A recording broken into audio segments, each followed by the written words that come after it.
Bienvenue à toutes et merci de nous retrouver sur notre programme Malaika, le magazine de la femme africaine et chrétienne.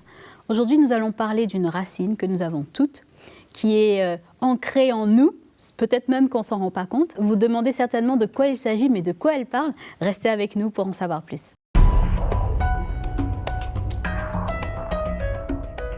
Alors aujourd'hui, nous allons parler de l'africanisation du christianisme. Waouh, qu'est-ce que c'est? C'est un mot bien compliqué. Non, non, pas du tout, c'est très simple. Et on va pouvoir rentrer dans le détail de cette africanisation avec Mama Audrey avec nous qui va... Là, je suis sûre il va y avoir débat là aujourd'hui. Je sens la Mama Audrey qu'il va y avoir débat. Et Magali, là, je ne sais pas comment tu fais là. On a fait enculturation, on a fait contextualisation, maintenant africanisation. Avec joie, en tout cas, j'ai trouvé quelques petits éléments, et donc on va voir ça ensemble. Excellent. Maman Janine, toujours avec nous? Oui, je suis là, Nadège, fidèle au poste. Fidèle au poste. Ben justement, aujourd'hui, donc on parle de l'africanisation du christianisme. Qu'est-ce que ça veut dire? C'est en fait la part de la culture et la tradition africaine qui s'intègre dans notre vie chrétienne en tant que chrétienne. Mais avant de rentrer dans le détail de toutes ces racines, justement, nous allons passer la parole à Magali dans la rubrique de Mag.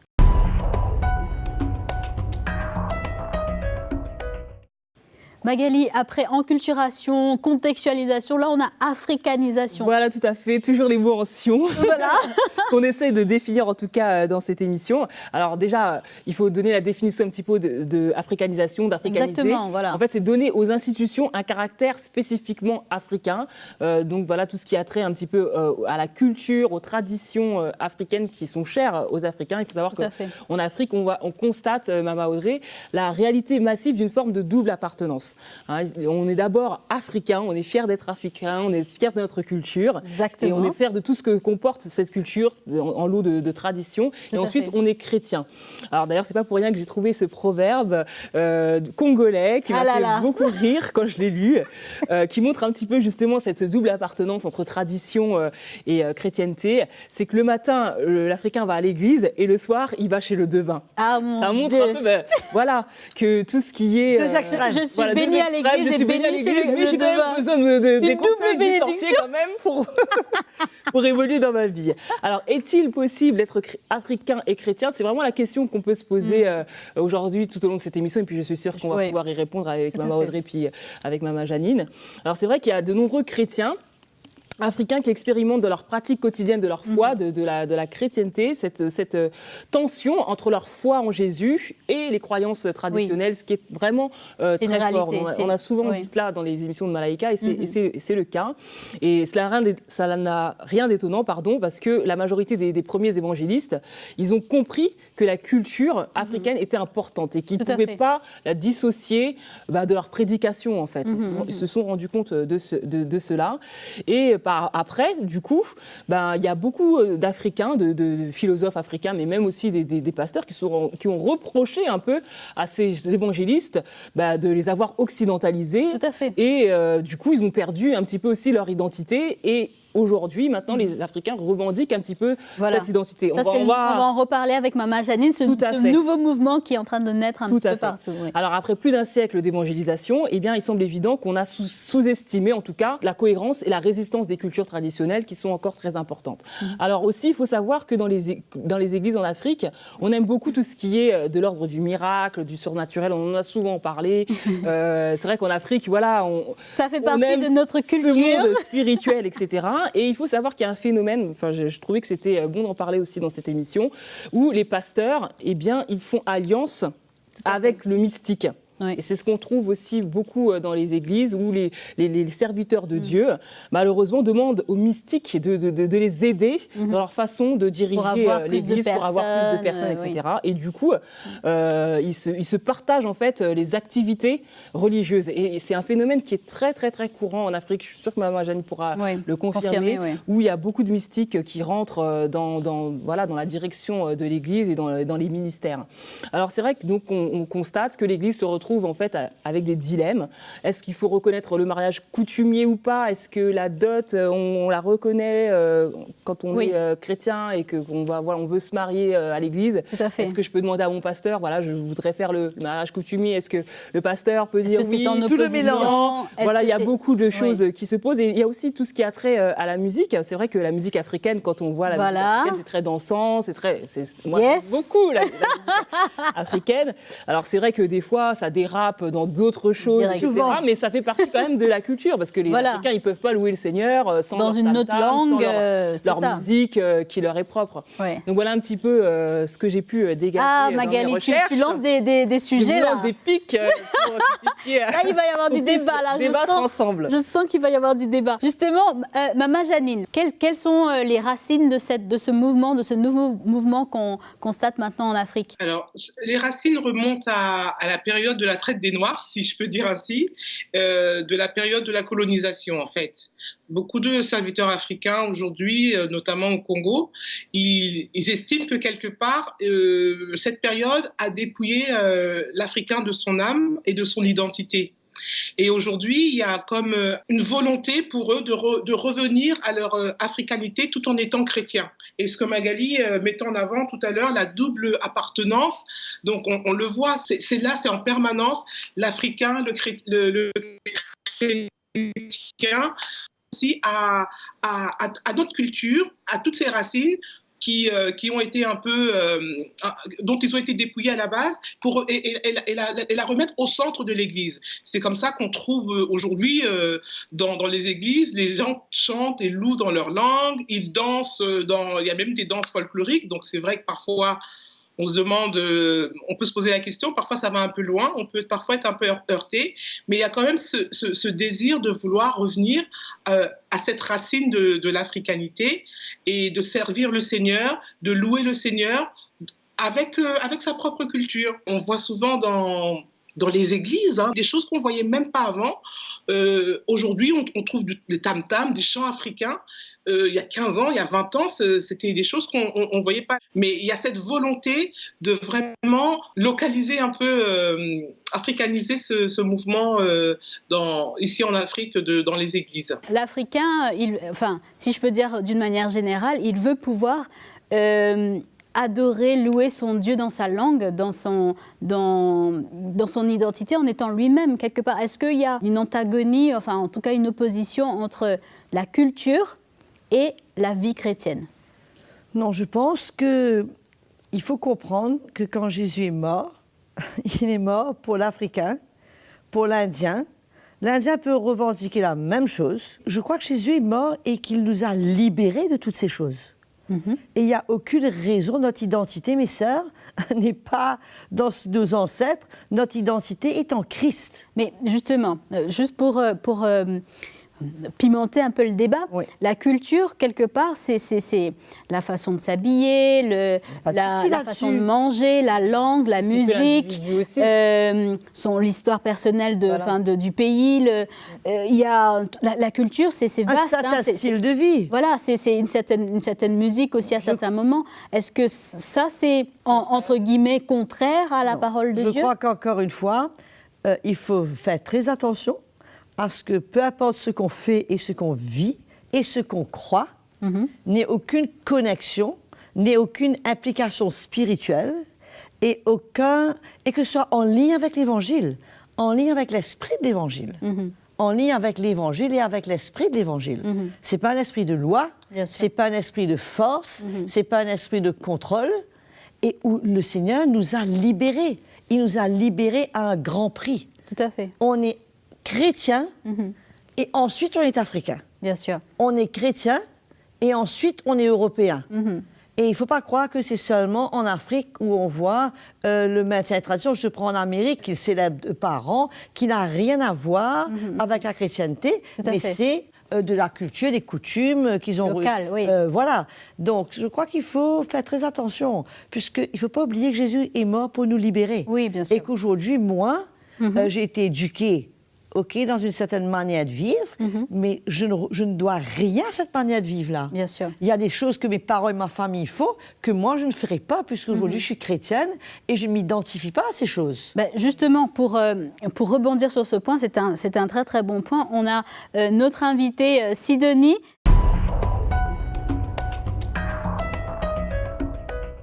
Sidonie Ekoto qui nous vient du Cameroun et qui va nous donner son témoignage. Sidonie, justement, on voulait savoir en tant que chrétienne, tu dirais que tu es d'abord africaine ou d'abord chrétienne? Moi, personnellement, aujourd'hui, je suis d'abord chrétienne. Quand j'ai reçu le message de l'Évangile, il y a une lumière qui est venue dans mon cœur et j'ai compris quelque part que les traditions, les principes, tout ce qu'il y avait comme coutume africaine ne pouvait plus faire partie de ma vie. Et c'est clair que j'ai dû prendre position à ça et que c'est pas évident dans la vie de tous les jours. Par exemple, j'ai perdu mon grand frère et je me suis retrouvée à ses funérailles. Et pendant les funérailles, il y avait des rites et coutumes. Donc, on nous a tous invités, les frères, autour de sa tombe pour partager un repas. Mes autres frères et sœurs qui viennent me voir me disent « Écoute, oui, on sait très bien que tu es chrétienne, et voilà, ça ne remet pas en question tout ce que tu as reçu, la tradition de nos ancêtres. » Et ben, moi, j'ai dit non, et c'est vrai que ça a créé pas mal de problèmes. Ça crée pas mal de problèmes. Et ça, c'est des choses quotidiennes qu'on peut vivre. Ça peut aussi être des invitations lors des dots, hein, plein de choses comme ça dans lesquelles voilà, on peut être invité en tant que sœur ou alors les membres de l'Église. Mais il y a certaines personnes qui vont toujours te dire « Mais non, mais c'est pas grave, même si on est chrétien aujourd'hui, on peut pas rejeter totalement les traditions de nos ancêtres. » Ben justement, en tant que chrétien, est-ce que ça veut dire que tu ne reconnais plus ton histoire africaine, tu rejettes ta culture? Qu'est-ce que ça veut dire? Est-ce qu'il y a un rejet de ta culture? Aujourd'hui, je ne dirais pas que c'est un rejet parce que je n'ai pas envie de choquer ou heurter mes grands-parents, ancêtres, je ne sais pas à quelle génération, mais simplement, maintenant, moi, en Jésus, j'ai une autre identité.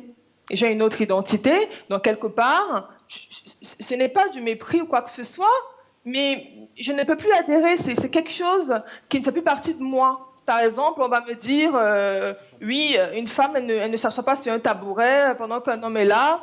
Pour moi, si je suis fatiguée, j'ai envie de m'asseoir, mais excusez-moi, je m'assois. Donc, il y a une liberté que Christ m'a donnée, à laquelle aujourd'hui, je ne peux plus rentrer dans le compromis, dire que voilà, parce que j'ai peur de blesser ou je vais être incomprise, je peux faire semblant. Christ est ma nouvelle identité, je suis chrétienne aujourd'hui et je ne peux plus faire les deux choses en même temps. C'est impossible pour moi. De manière personnellement, je ne peux plus. D'accord. Et je sais que ça peut être mal perçu, mais en même temps, je le fais en toute simplicité de cœur. Et pour ceux qui veulent entendre, je peux, sans me justifier, leur expliquer pourquoi je ne le fais plus. D'accord. Ton identité est en Christ, tu es une nouvelle créature. Moi, la vraie question que j'aimerais poser, c'est que donc tu n'es plus africaine? Mais si, je suis africaine. Parce que quelque part, quand on est dans un pays, on est dans un continent. Je suis africaine, ça je ne peux pas le renier. Mais ça c'est le côté, je peux dire,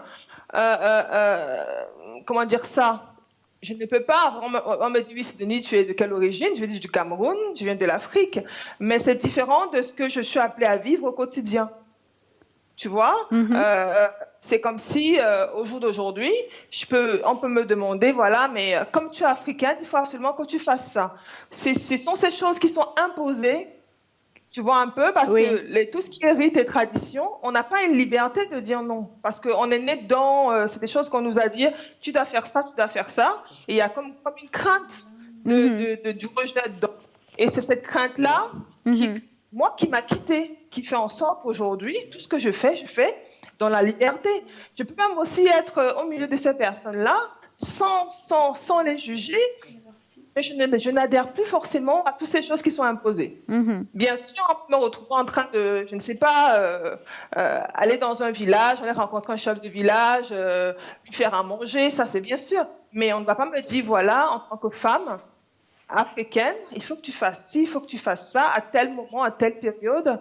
Super, merci beaucoup en tout cas Sidonie pour ce témoignage. Vraiment, Maman Audrey, il y a un élément de pression qui est considérable par rapport à cette tradition. Super Est-ce témoignage. que, quelque part, il y a un danger dans le maintien et la pression de ces traditions dans une vie chrétienne? Mais oui, et il a dit aussi quelque Moi, chose ce que de j'ai bien important, c'est aimé- vraiment intrinsèque. C'est vraiment intrinsèque à la nature, à l'Africain. à l'Africain, lui-même. oui. Moi, ce que j'ai aimé, le mot liberté. Voilà. C'est ce que je disais auparavant.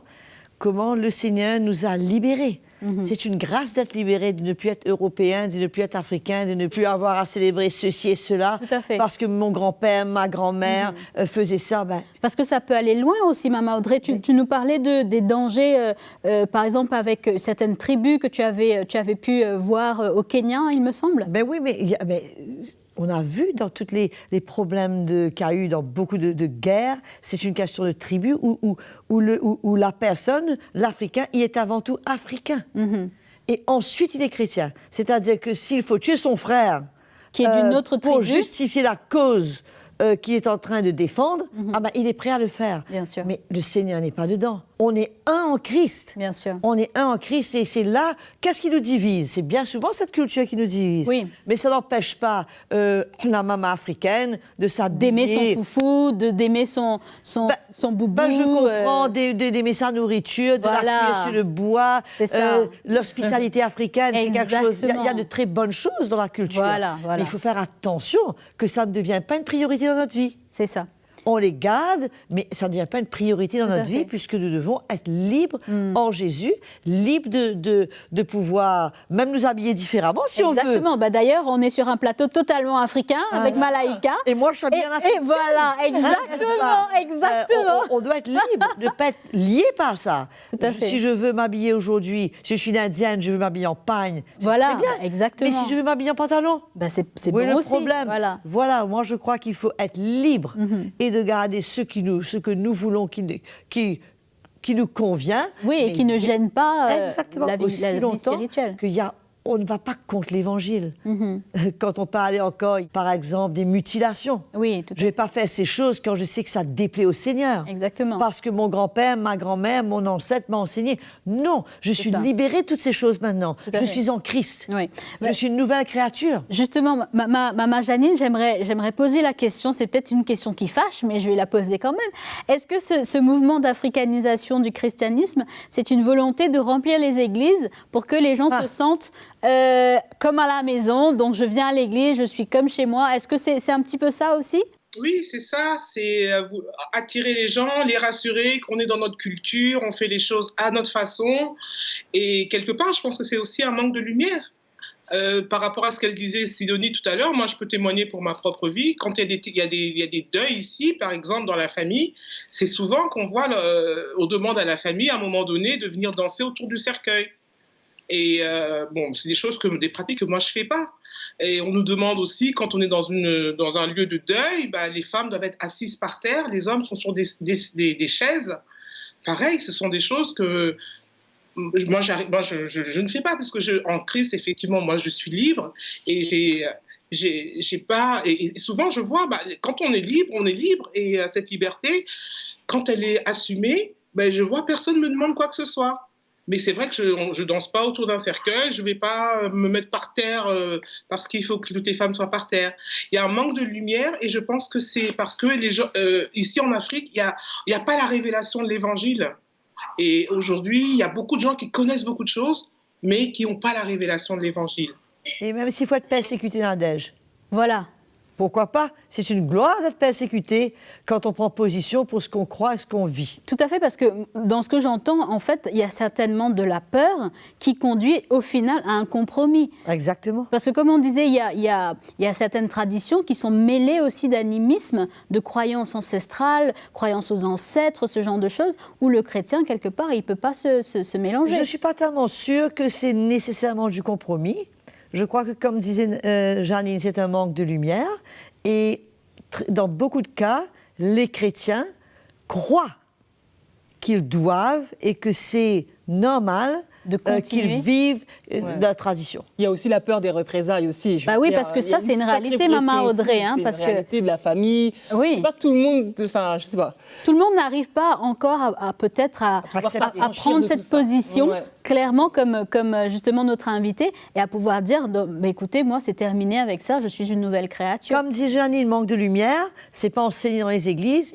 L'évangile a besoin d'arriver pour nous libérer et nous en fait de tous africains, indiens, chinois, européens, occidentaux et peu importe, un seul peuple. Et c'est ça le cœur de Dieu. Justement. Parce que ces traditions vont nous diviser sinon. Maman Audrey, dans le cas de les premières églises et les premiers chrétiens, parce qu'en fait, initialement, c'était des juifs qui se sont convertis. Exactement. Ensuite, on a eu des païens qui se sont convertis. Exactement. Que s'est-il passé dans la parole de Dieu par rapport aux croyances de ces païens, si je peux dire, devenus chrétiens?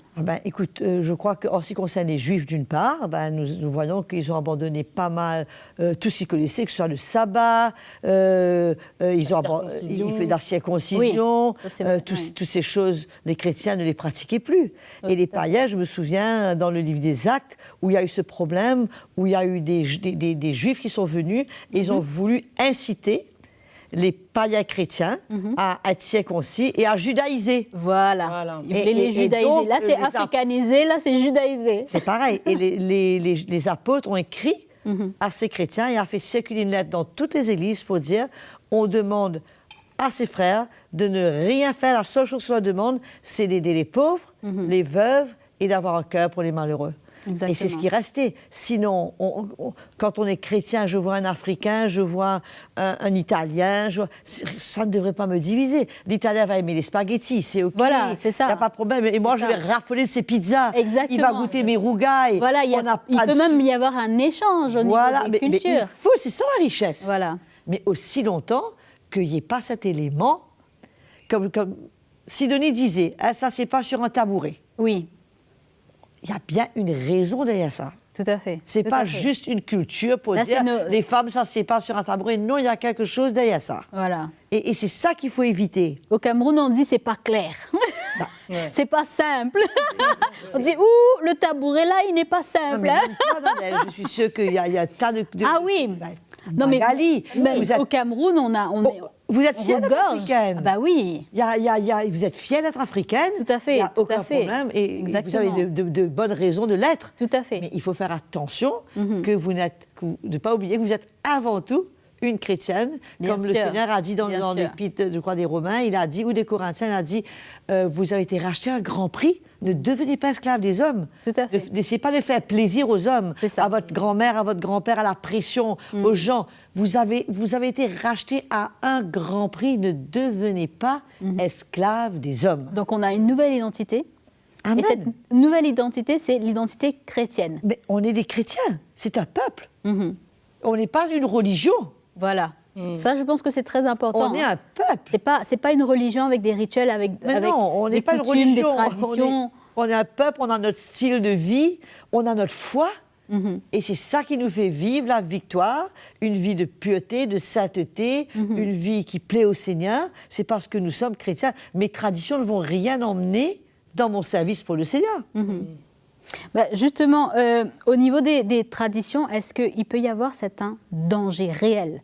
Si on parle des traditions, est-ce qu'il peut y avoir un danger pour le chrétien d'aller dans cette direction? Je parle par exemple des deuils. On reprend l'exemple des deuils. Que Janine vient de dire. Il y a souvent des veillées. Des veillées où on doit danser autour du mort. Quel est le danger pour le chrétien? Il y a des invocations des esprits dedans. Voilà, c'est ça. Il ne faut pas oublier que le diable, il est toujours là pour imiter le vrai. Voilà. C'est-à-dire qu'il va se servir d'une terminologie, d'une pratique qui a l'aspect spirituel, mais qui n'a rien de spirituel dedans. Tout à fait. Et ce sont des esprits familiers, on est en train de jouer sur un terrain miné. Il faut faire très attention. On ne peut pas mélanger notre tradition et notre culture avec la parole de Dieu. La parole de Dieu, c'est ça qui met fin à tout ce qu'on croit. C'est ça le point final de mon style de vie. Donc en gros, il faut pouvoir faire la part des choses dans ce qui est de notre culture, de notre coutume, de nos traditions, pour éviter que justement on se retrouve avec des mélanges spirituels, si je peux dire. Exactement, puisque ça va nous empêcher de grandir, on ne va pas être libre. Jésus, encore une fois que je disais 1 Corinthiens 7, nous dit Jésus est mort pour nous libérer. Et c'est un grand prix qu'il a acheté cette liberté. Il faut qu'on puisse chérir cette liberté, qu'on puisse désirer vivre dans cette liberté.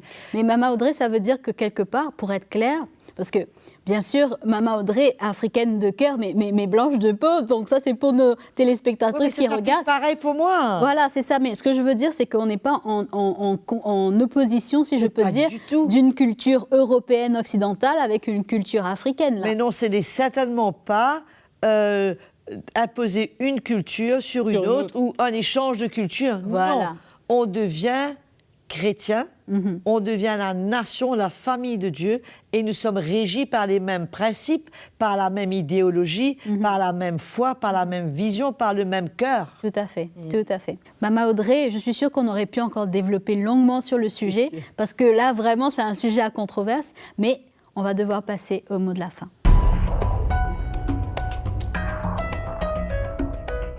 Ben écoute, je crois qu'il y a un chant qui dit « Je suis fier d'être chrétien ». Je crois, c'est là notre gloire.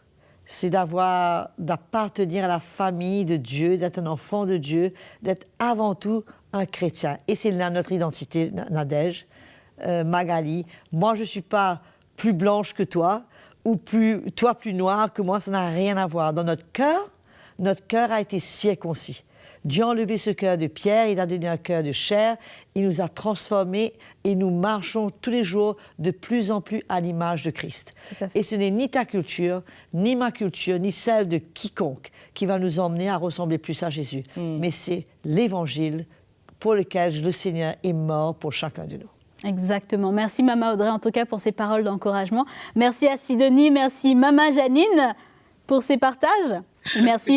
Et merci Magali, bien sûr, pour tous ces éclairages sur l'africanisation du christianisme. En tout cas, j'espère que vous avez été éclairés, que ces paroles que nous avons partagées dans cette conversation entre femmes avec vous ont éclairé. Et surtout que, quelque part, vous avez compris que nous sommes un seul esprit, un seul corps, une seule Église, et que nos cultures, nos traditions ne doivent pas nous diviser. Au contraire, nous sommes un en Christ. Nous avons une seule identité en Christ, et que quelque part, il n'y ait plus de séparation entre nous. Et j'espère en tout cas que vous continuerez de nous écrire, de nous envoyer vos témoignages, de nous envoyer